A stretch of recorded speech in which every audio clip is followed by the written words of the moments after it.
Dune 3 will fail unless it does these things. Now, I'm not saying that it's going to be a bad movie. I'm not saying that it's going to be unwatchable. It's not going to be hyped. It's going to be successful. All these things, everyone's looking forward to it. I'm saying that if it doesn't have these elements from the novels, I will personally not approve of it. Like that, it's so important, right? My opinion. I will walk out of the movie theater. I will not entertain this movie any longer. No, no. But for real though, it has to have these elements because they're really good from the novels, and we've seen that the novels are very different from the movies. Like the novels are a lot more magical in a certain way, whereas the movies are like industrial scale depression. They're a lot more gritty, a lot more dark in various ways. So you can see that Denis Villeneuve just does his own thing. He does his own thing. He changes them creatively however he likes. He cuts off tons and tons of dialogue, and he basically made this into an entertaining blockbuster. It's like action. It's good though. It's good action, but he had to cut out basically 90% of the dialogue, which is acceptable. But my point stands. You cannot film a ton of these things. So many of these things that are in the novels are just so messed up. You feel messed up when you're reading them, and they're not Hollywood approved. You just can't have them. Okay, what am I talking about? First of all, what I need to see in this movie is the Messiah. It has to be wrong. In the novels, they basically start with the fact that his teachings have become corrupt. Muad'Dib, his teachings are corrupt. Everything that he built up has been torn down. Basically, it's been shown that it's ugly. It's used for something evil. Everything that he created or constructed, it has been turned into something grotesque. It's political horror. That's what it is. That needs to be shown. And from the trailers, you can see that there's like a huge emphasis on the war. But basically, in the novels, you see the perspectives of like what you can see are historians or journalists in that universe, and they're commenting on that stuff. So I hope that there's not just action, but that they show how do people feel about this, how they live in that new society of the emperor. Okay, another thing, the Tleilaxu, right?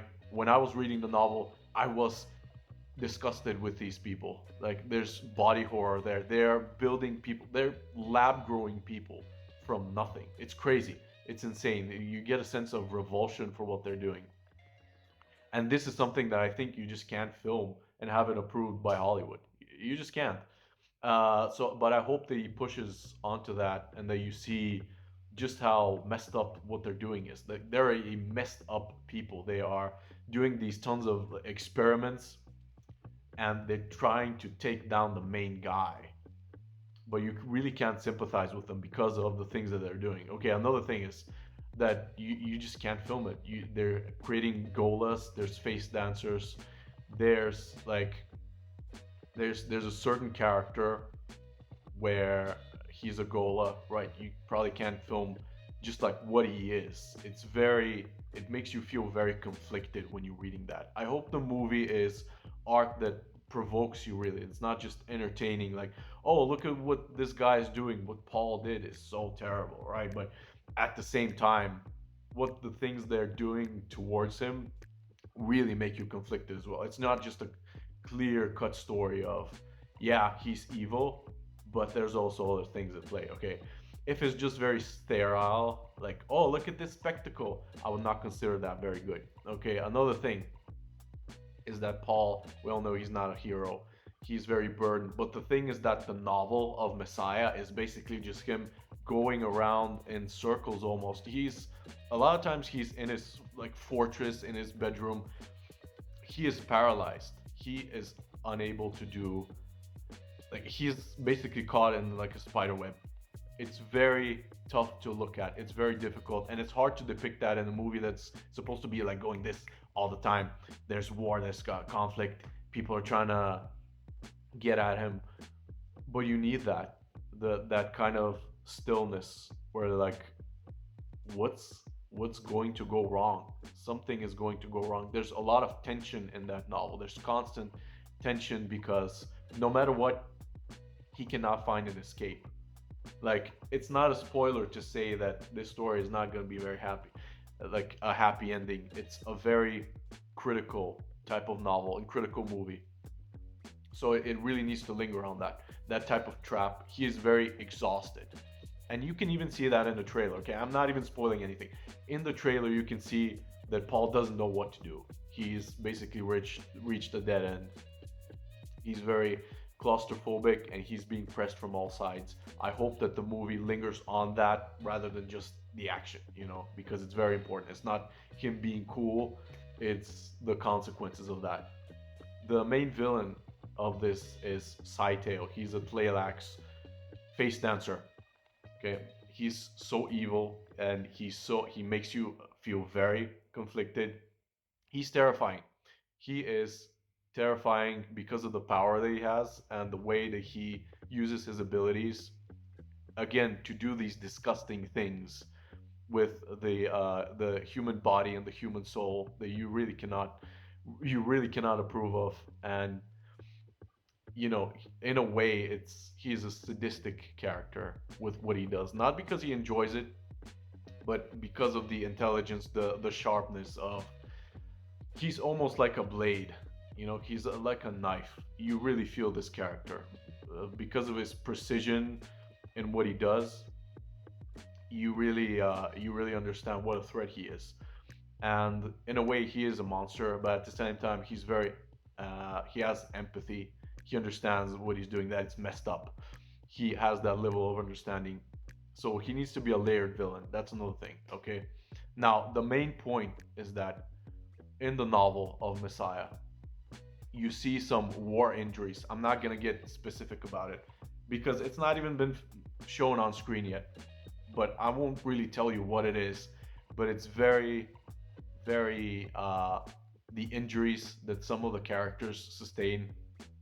You just can't put them on screen. I don't believe that they're going to go that route. That they're going to show the extensive injuries that the characters are going from the consequences of their involvement in war. Some of the weapons that are being used in this really make you feel like there's just like tons of gore. In a way, there's body horror, and it makes you think that really Hollywood is not going to film that, because usually when something like that is shown in a novel, what Hollywood does is they just want to sell more tickets. They want to appeal to a mass audience, and then they just, if there's some type of injury, they either don't show it, they mask it, they make it 10 times less. But in this story, you need that because it's a story that's focused on the consequences of war. That's why Frank Herbert did this. That's why he focused so much on the aesthetics of what war does to a person's body. And if he doesn't focus on that, I will not consider that a good commentary on critique of war and violence, because it's just not going to work the same way. Just don't go the Hollywood safe sterile route. Just don't do it. Don't do it. Actually show things the way they are. Actually show things as worse than the novel. Do that. Do that. Don't censor anything. Don't censor it. Go 10 times worse. Show all the details, close ups of things that are, yeah, I'm not going to mention exactly what, but limbs and things like that. Not exactly limbs, but you know what I'm saying. Okay, that is the thing that shows the cost of war, the cost of the fact that you are choosing this path, the fact that the charismatic leader. At the same time, there's a certain point in the novel that shows that Paul could have chosen like a different path.